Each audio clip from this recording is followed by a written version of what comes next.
The church was packed. 250 guests, maybe more. White roses everywhere, the kind that cost $12 a stem because my mother insisted nothing less would do. Crystal chandeliers hung from the vaulted ceiling, casting a warm golden glow over the sea of designer dresses and tailored suits. The string quartet was playing Pachelbel's Canon, the same song every bride dreams about since she's 6 years old. Everything was perfect. Everything was exactly the way I had planned it for the last 18 months. And my father was not there. I stood in the bridal suite, staring at my reflection in the full-length antique mirror. My Vera Wang gown fit like a second skin. The lace bodice was hand-sewn with tiny seed pearls, each one placed by a woman in a small workshop in Italy who had been doing this for 40 years. My veil cascaded down my back like a waterfall of silk, 15 feet of pure elegance. My hair was swept up in a perfect chignon, each strand pinned with the precision of a neurosurgeon. I looked like a princess. I looked like I had everything. But my hands were shaking so badly I could barely hold my bouquet. My sister Jessica was supposed to be my maid of honor. She was supposed to be standing next to me, adjusting my train, dabbing away happy tears, telling me I was the most beautiful bride she had ever seen. Instead, she was on the phone. Her voice echoed through the suite because she had put me on speaker. The same way she always did when she wanted to make sure I heard every word, every inflection, every little knife twist right before my wedding. My sister sneezed over the phone. She didn't even bother to cover her mouth, just this loud, theatrical sneeze, like she was performing. Then she said, "Don't wait for Dad. He chose to stand with me." My heart stopped. For a moment, I thought I misheard. I stared at the phone on the vanity table, at Jessica's name glowing on the screen, and I felt the entire world tilt sideways. The roses blurred in my vision. The chandelier lights turned into angry little stars. "What did you just say?" I whispered. My voice came out thin and reedy, not like my voice at all. She sniffled, a fake little sound that was supposed to convey sadness but really just conveyed smugness. "He's at the hospital, Emma, with me. With your nephew. He's not coming to your wedding." I felt my throat close up. "How could you do this? How could you do this to me?" There was a pause. I could hear her breathing, slow and deliberate. Then she said the words that would burn themselves into my memory forever. "You should have known your place." The line went dead. I didn't cry. I didn't scream. I just stood there, frozen, while my brain tried to process the fact that my sister had just stolen my father from my wedding. My only father. The man who was supposed to walk me down the aisle. The man who was supposed to give me away. The man who had promised me, on my mother's deathbed, that he would always be there for me. That promise meant nothing. It meant absolutely nothing. That my mother had died 3 years ago. Cancer. Fast and vicious. The kind that doesn't give you time to say goodbye properly. She had held my hand in the hospital, her skin papery and thin, her voice barely a whisper, and she had made me promise to take care of my sister. Jessica was 2 years younger, always the wild one, always the one who needed rescuing from bad boyfriends, bad decisions, bad everything. I had promised. I had kept that promise. I had bailed Jessica out of jail twice. I had paid her rent 6 times. I had given her money for her son Liam's medical bills, money for her groceries, money for her car repairs. I had never said no to her. Not once, and this was how she repaid me. I looked at my reflection again. The bride in the mirror looked beautiful, but her eyes were hollow, dead. I could see the future stretching out in front of me, walking down that aisle alone. No father to give me away, no sister to hold my bouquet. Just me and 250 strangers staring at me with pity. I could already hear the whispers. Poor Emma, her family abandoned her. What a shame. I thought I'd walk in alone. I had accepted it. I had steeled myself for it. I would hold my head high, walk down that aisle with dignity, and marry the man I loved. I didn't need my father's arm. I didn't need Jessica's support. I could do it alone. I had always done everything alone. But then the door swung open. The heavy oak door of the bridal suite crashed against the wall, and I spun around, my heart in my throat. My sister Jessica stood in the doorway, her face a mask of fury. She was wearing a pale pink dress, the one I had bought for her, the one she had promised to wear as my maid of honor. Her eyes were wide, frozen, like she had just seen a ghost. Behind her, the church hallway stretched empty. The string quartet had stopped playing. The guests were murmuring, restless, confused. And then I saw him. My father shuffled into the doorway behind Jessica. He was wearing his best suit, the navy blue one with the gold cufflinks my mother had given him for their 25th anniversary. His hair was combed, his shoes polished, but he couldn't even look up. He stared at the floor, his shoulders slumped, his face pale and haggard. He looked like a man who had lost everything. He looked like a man who had finally realized what he had done. Jessica's voice cracked when she spoke. Dad said he wanted to see you. I didn't respond.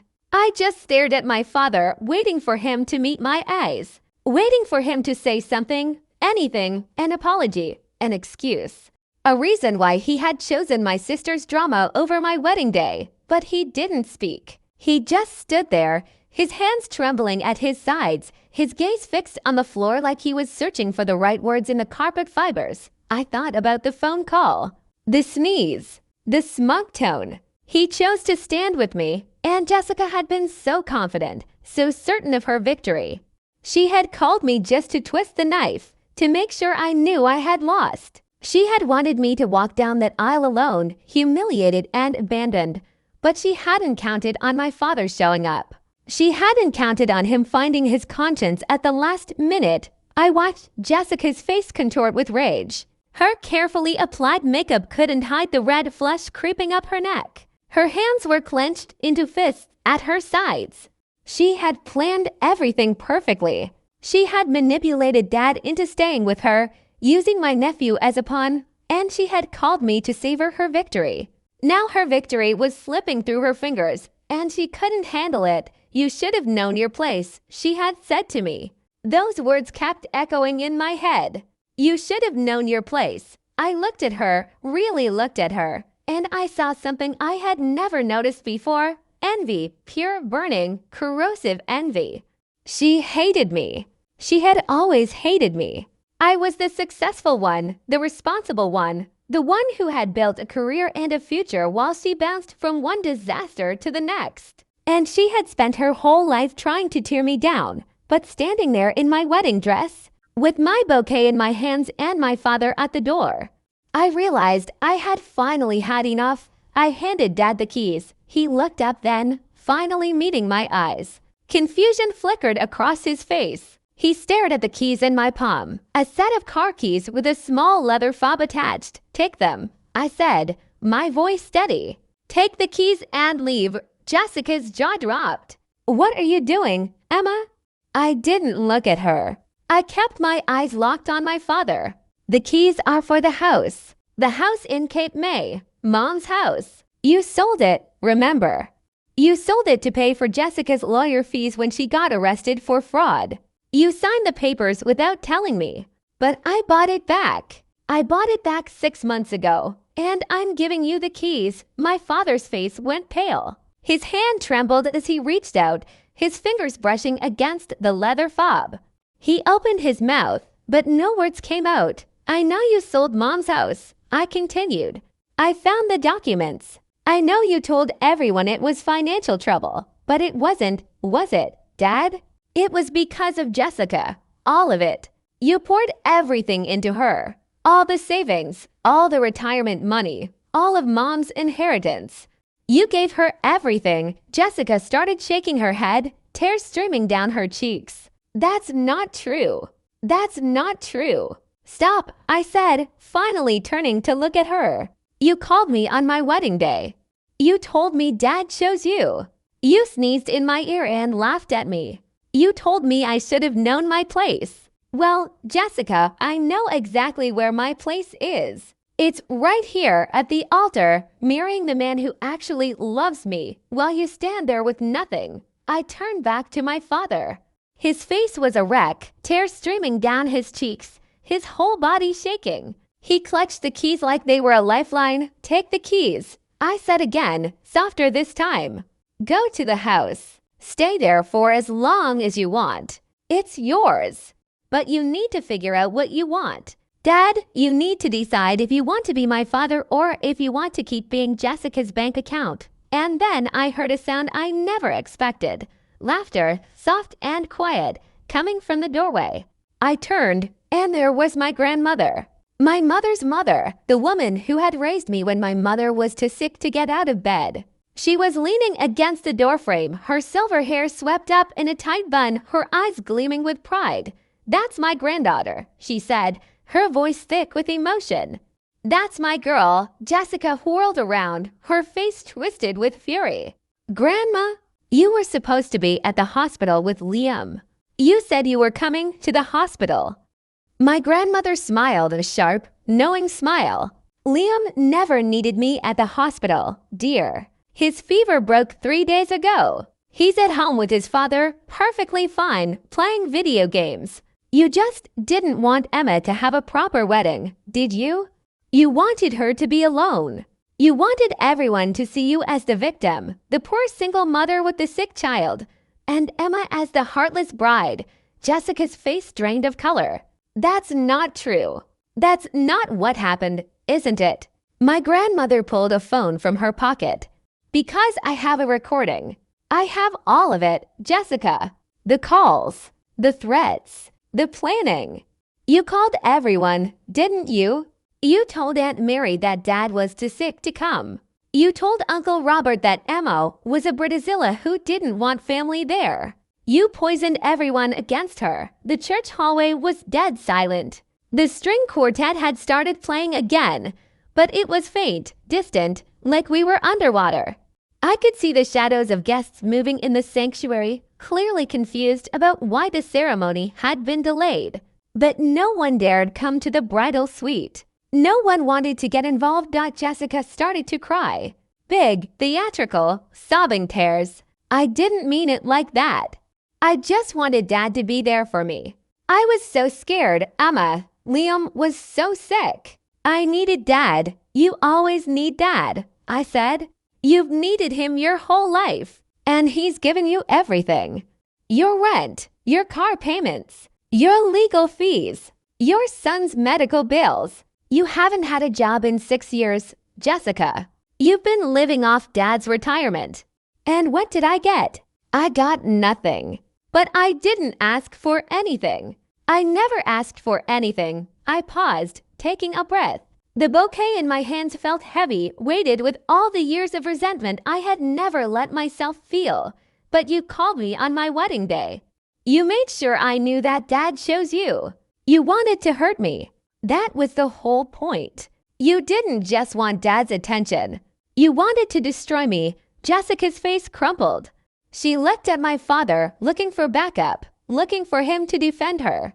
But my father was staring at the keys in his palm, his face etched with guilt and shame. He had sold my mother's house, the house where I grew up, the house where I had my first birthday party, my first kiss, my first heartbreak. He had sold it to pay for my sister's mistakes, and he had never told me. "I'm sorry," he whispered. "Emma, I'm so sorry, Dad." I said, "I love you. I always will. But I can't keep doing this. You need to choose. And whatever you choose, I'll respect it. But today, on my wedding day, you don't get to be a part of this until you make a decision." He reached out and handed the keys back to me. "Take them," he said, his voice choked. "You keep them. You bought the house back. You deserve it." I shook my head. "I don't want the house, Dad. I bought it for you. I bought it so you'd have somewhere to go, somewhere away from Jessica's chaos. But you need to decide if you're ready to leave." My grandmother stepped forward, placing a hand on my shoulder. "Emma, the guests are waiting. Your groom is waiting. We can finish this later. You have a wedding to attend." I nodded. The anger was still there, the hurt, the betrayal. But something else was there too, peace, clarity. I had finally stood up for myself. I had finally set boundaries. And for the first time in years, I felt like I could breathe. I took a deep breath, smoothed down my wedding dress, and turned to the door. But before I could walk out, I paused. I looked back at my sister, still crying, still clutching at my father's arm like he was a life preserver in a storm. She looked so small, so pathetic. "Jessica," I said, "I spent my whole life bailing you out. I gave you money. I gave you time. I gave you my energy. And you repaid me by stabbing me in the back on the most important day of my life. But you didn't win. You'll never win. Because I have something you'll never have." "What?" she whispered, her voice trembling. "Self-respect. I know my worth. And I know my place. My place is with people who love me, who support me, who wouldn't dream of hurting me. My place is here at the altar, starting a new life. And my place will never be at your mercy, begging for scraps of attention." I stepped through the doorway and walked down the church hallway. The string quartet swelled. The guests rose to their feet. And in that moment, I wasn't walking alone. My grandmother took my left arm. My father took my right. Jessica stayed in the bridal suite, left behind, her echo fading into silence. The heavy oak doors swung open. Sunlight streamed through the stained glass windows. 250 faces turned toward me, and at the end of the aisle, my fiancé, Marcus, stood waiting with tears in his eyes. He looked at me, and I looked at him. And in that moment, I knew everything was going to be okay. As I walked down the aisle, I felt something in my hand. The keys. I hadn't even realized I was still holding them. I smiled. Marcus would love Cape May. He'd love the old Victorian house with the wraparound porch and the creaky stairs. And one day, maybe our children would run through those same halls, their laughter bouncing off the walls where my mother's laughter used to echo. I didn't wait for my father. He chose to stand with Jessica, but I chose to stand for myself. And that made all the difference in the world. At the altar, Marcus took my hands. His face was red, his eyes wet, his smile so wide it could have lit up the whole church. "You okay?" he whispered. "I'm perfect," I whispered back. "I have everything I need right here." And I meant it. For the first time in my life, I wasn't trying to fix anyone. I wasn't trying to save anyone. I was just being me, standing on my own 2 feet, ready to love and be loved. My sister was wrong. My father was wrong. Everyone who ever doubted me was wrong. My place was never with them. My place was with the man who saw me, truly saw me, and loved me anyway. And as the minister began the ceremony, I looked out at the sea of faces. My grandmother was crying happy tears. My father was crying guilt-ridden tears. But I wasn't crying at all. I was smiling because I had done it. I had survived the betrayal. I had survived the humiliation. I had survived my family, and I would survive anything else life threw at me. The wedding continued. The music played. The champagne flowed. And when the reception finally rolled around, I danced with every single guest. My father tried to apologize at least a dozen times. I listened, nodded, and told him that actions spoke louder than words, that he had time to prove himself. But I never let him take my wedding away from me. Jessica didn't show up. No surprise. She sent a long rambling text that I read once and then deleted. There was nothing she could say that would make up for what she had done. I didn't need her approval. I didn't need her presence. I had my grandmother. I had Marcus. And I had myself. So if you're listening to this and you're going through something similar, remember this. You don't need anyone who doesn't choose you. You don't need anyone who makes you fight for scraps of love. My sister told me I should have known my place. But I did know my place. I knew it all along. My place was right where I had always been, fighting for myself, standing up for myself, and never, ever giving up. I gave my father the keys to the past, but I kept the keys to my future. And that's a power they could never take away from me.